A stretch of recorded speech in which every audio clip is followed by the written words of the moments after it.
ಅವರೆಕಾಳು ಸೀಸನ್ ಶುರುವಾಗಿದೆ. ಎಷ್ಟೊಂದೆಲ್ಲ ರೆಸಿಪಿಗಳನ್ನ ಅವರೆಕಾಳಿಂದ ಮಾಡ್ಬೋದು.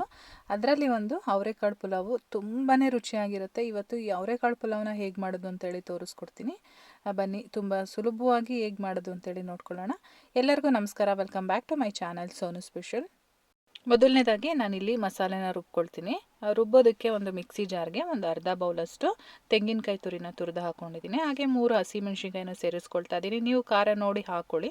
ಹಾಗೆ ಒಂದು 5ರಿಂದ 6 ಬೆಳ್ಳುಳ್ಳಿ ಎಸಳನ್ನು ತೊಗೊಂಡಿದ್ದೀನಿ. ಜೊತೆಗೆ ಒಂದು 2 ಇಂಚಷ್ಟು ಶುಂಠಿನ ಈ ರೀತಿ ಸ್ವಲ್ಪ ಕ್ರಷ್ ಮಾಡಿ ಸೇರಿಸ್ಕೊಳ್ತಾ ಇದ್ದೀನಿ. ಶುಂಠಿನ ಈ ರೀತಿ ಕ್ರಷ್ ಮಾಡೋದ್ರಿಂದ ನುಣ್ಣಗೆ ರುಬ್ಬೋದು. ಹಾಗೆ ನಾನಿಲ್ಲಿ ಒಂದು ಅರ್ಧ ಬಂಚಷ್ಟು ಕೊತ್ತಂಬರಿ ಸೊಪ್ಪನ್ನು ಕೂಡ ಸೇರಿಸ್ಕೊಳ್ತಾ ಇದ್ದೀನಿ. ಜೊತೆಗೆ ಒಂದು 2 ಇಂಚಷ್ಟು ಚಕ್ಕೆನ ಸೇರಿಸ್ಕೊಳ್ತಾ ಇದ್ದೀನಿ. ಹಾಗೆ 1 ಏಲಕ್ಕಿ, ಒಂದು 4ರಿಂದ 5 ಲವಂಗ, ಹಾಗೆ ಒಂದು 5ರಿಂದ 6 ಮೆಣಸು. ಗರಂ ಮಸಾಲ ಬದಲು ನಾವು ಈ ರೀತಿ ರುಬ್ಬೋಕ್ಕೆ ಹಾಕ್ಕೊಳ್ಬೋದು. ಹಾಗೆ ಸ್ವಲ್ಪ ನೀರನ್ನು ಸೇರಿಸ್ಕೊಂಡು ಇದನ್ನು ನಾನು ನುಣ್ಣಗೆ ರುಬ್ಕೊಂಡು ಬರ್ತೀನಿ. ಇಷ್ಟು ನುಣ್ಣದಾಗಿ ರುಬ್ಬಿದ ಮೇಲೆ ಒಂದು ಸೈಡಲ್ಲಿ ಎತ್ತಿಟ್ಕೊಂಡಿರೋಣ. ಈ ಕಡೆ ಕುಕ್ಕರ್ಗೆ ನಾನು ಒಂದು 4ರಿಂದ 5 ಟೇಬಲ್ ಸ್ಪೂನಷ್ಟು ಅಡುಗೆ ಎಣ್ಣೆನ ಸೇರಿಸ್ಕೊಂಡಿದ್ದೀನಿ. ಎಣ್ಣೆ ಚೆನ್ನಾಗಿ ಕಾಯ್ದ ಮೇಲೆ ಮಸಾಲ ಆ್ಯಡ್ ಮಾಡ್ತಾ ಇದ್ದೀನಿ. ಸ್ಪೈಸಸ್ಸು ನಾನಿಲ್ಲಿ ರುಬ್ಬೋದಕ್ಕೆ ಸ್ಪೈಸಸ್ ಹಾಕ್ಕೊಂಡಿರೋದ್ರಿಂದ ಒಗ್ಗರಣೆಗೆ ಜಾಸ್ತಿ ಹಾಕ್ಕೊಳ್ಳೋದಿಲ್ಲ. 2 ಸ್ಟಾರ್ ಹೂವು ಹಾಕ್ಕೊಂಡಿದ್ದೀನಿ. ಹಾಗೆ 1 ಟೀ ಸ್ಪೂನಷ್ಟು ಜೀರಿಗೆ ಹಾಕ್ಕೊಂಡಿದ್ದೀನಿ.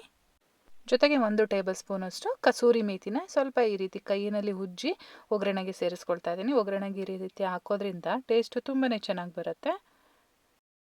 ಜೀರಿಗೆ ಮತ್ತು ಕಸೂರಿ ಮೇಥಿನ ಒಂದು 20 ಸೆಕೆಂಡು ಎಣ್ಣೆಯಲ್ಲಿ ಫ್ರೈ ಮಾಡ್ಕೊಳ್ಬೇಕು.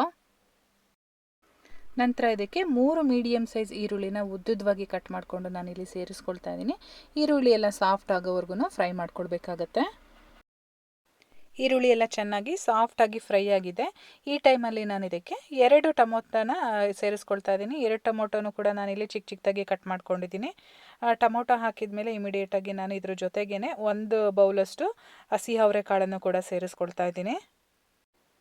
ಅವರೆಕಾಳು ಹಾಕಿದ ಮೇಲೆ ನಾವು ಒಗ್ಗರಣೆಯಲ್ಲಿ ಸ್ವಲ್ಪ ಬೇಯಿಸ್ಕೊಳ್ಬೇಕಾಗತ್ತೆ. ಹಾಗಾಗಿ ಮೀಡಿಯಮ್ ಫ್ಲೇಮಲ್ಲಿ ಇಟ್ಕೊಂಡು ಕಾಳನ್ನು ಬೇಯಿಸ್ಕೊಳ್ಬೇಕು. ಹಾಗೆ ರುಚಿಗೆ ತಕ್ಕಷ್ಟು ಉಪ್ಪನ್ನು ಕೂಡ ಸೇರಿಸ್ಕೊಳ್ತಾ ಇದ್ದೀನಿ. ಇವಾಗಲೇ ಉಪ್ಪು ಹಾಕೋದ್ರಿಂದ ಕಾಳಿಗೆ ಉಪ್ಪು ಎಲ್ಲ ಚೆನ್ನಾಗಿ ಇಟ್ಕೊಳ್ಳುತ್ತೆ. ಹಾಗಾಗಿ ಒಗ್ಗರಣೆಲೇ ಉಪ್ಪು ಹಾಕ್ಕೊಳ್ಳಿ. ಮೀಡಿಯಮ್ ಫ್ಲೇಮಲ್ಲಿ ಇಟ್ಕೊಂಡು ಒಂದು 4ರಿಂದ 5 ನಿಮಿಷಗಳ ಕಾಲ ಬೇಯಿಸ್ಕೊಂಡ್ರೆ ಸಾಕು.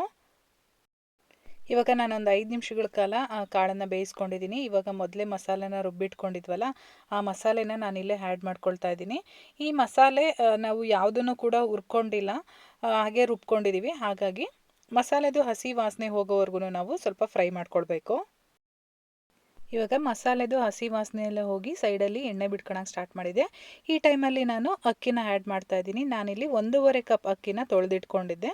ಅಕ್ಕಿನ ನಾನಿಲ್ಲಿ ನೆನೆಸಿಲ್ಲ, ಡೈರೆಕ್ಟ್ ಹಾಗೆ ಹಾಕ್ತಾ ಇದ್ದೀನಿ. ಮಸಾಲೆ ಜೊತೆ ಹೊಂದ್ಕೊಳ್ಳೋ ರೀತಿ ಚೆನ್ನಾಗಿ ಒಂದ್ಸಲ ಅಕ್ಕಿನ ಮಿಕ್ಸ್ ಮಾಡ್ಕೊಳ್ಳೋಣ. ಎಲ್ಲವುದು ಕೂಡ ಚೆನ್ನಾಗೆಲ್ಲ ಮಿಕ್ಸ್ ಆದಮೇಲೆ ನಾನು ಇದಕ್ಕೆ ನೀರನ್ನು ಆ್ಯಡ್ ಮಾಡ್ತಾ ಇದ್ದೀನಿ. 1.5 ಕಪ್ ಅಕ್ಕಿಗೆ 3 ಕಪ್ಪು ನೀರನ್ನು ಸೇರಿಸ್ಕೊಳ್ತಾ ಇದ್ದೀನಿ. ಹಾಗೆ ಅದೇ ನೀರಲ್ಲಿ ಮಿಕ್ಸಿ ಜಾರಲ್ಲಿ ಸ್ವಲ್ಪ ಮಸಾಲೆ ಮಿಕ್ಕಿತ್ತಲ್ಲ, ಅದಕ್ಕೆ ಸ್ವಲ್ಪ ನೀರನ್ನು ಹಾಕ್ಕೊಂಡು ವಾಶ್ ಮಾಡಿ ಸೇರಿಸ್ಕೊಂಡಿದ್ದೀನಿ. ಲಾಸ್ಟಲ್ಲಿ ಒಂದು ಅರ್ಧ ಟೇಬಲ್ ಸ್ಪೂನಷ್ಟು ಧನಿಯಾ ಪೌಡರ್ನ ಸೇರಿಸ್ಕೊಂಡು ಮಿಕ್ಸ್ ಮಾಡ್ಕೊಳ್ತಾ ಇದ್ದೀನಿ. ಇವಾಗ ಚೆನ್ನಾಗೆಲ್ಲ ಮಿಕ್ಸ್ ಆಗಿದೆ. ಒಂದು ಲಿಡ್ ಕ್ಲೋಸ್ ಮಾಡಿ 2 ವಿಷಲ್ ಕೂಗಿಸ್ಕೊಳ್ತೀನಿ. 2 ವಿಷಲ್ ಆದಮೇಲೆ ಓಪನ್ ಮಾಡಿದ್ದೀನಿ. ನೀವು ನೋಡ್ತಾ ಇರ್ಬೋದು ಮಸಾಲೆ ಎಲ್ಲ ಮೇಲ್ಗಡೆ ಬಂದಿದೆ. ಹಾಗಾಗಿ ಚೆನ್ನಾಗಿ ಒಂದ್ಸಲ ಮಿಕ್ಸ್ ಮಾಡ್ಕೊಳ್ಬೇಕು. ಚೆನ್ನಾಗಿ ಮಿಕ್ಸ್ ಮಾಡಿ ಬಿಸಿ ಬಿಸಿ ಇದ್ದಂಗೆ ಸರ್ವ್ ಮಾಡಿ. ತುಂಬಾ ಟೇಸ್ಟಿಯಾಗಿರುತ್ತೆ. ಖಂಡಿತವಾಗ್ಲೂ ಎಲ್ಲರೂ ಕೂಡ ಇಷ್ಟಪಡ್ತಾರೆ. ಈ ರೆಸಿಪಿ ನಿಮಗೆ ಇಷ್ಟ ಆಗಿದರೆ ದಯವಿಟ್ಟು ಒಂದು ಲೈಕ್ ಮಾಡಿ, ಹಾಗೆ ಶೇರ್ ಮಾಡಿ. ಹಾಗೆ ನನ್ನ ಚಾನಲ್ನ ಸಬ್ಸ್ಕ್ರೈಬ್ ಮಾಡ್ಕೊಂಡಿಲ್ಲ ಅಂತ ಅಂದರೆ ಸಬ್ಸ್ಕ್ರೈಬ್ ಕೂಡ ಮಾಡ್ಕೊಳ್ಳಿ. ಹಾಗೆ ನನ್ನ ಫೇಸ್ಬುಕ್ ಪೇಜನ್ನು ಕೂಡ ಫಾಲೋ ಮಾಡಿ. ನಾನು ಮತ್ತೆ ಸಿಗ್ತೀನಿ ಮುಂದಿನ ವೀಡಿಯೋದಲ್ಲಿ. Thank you.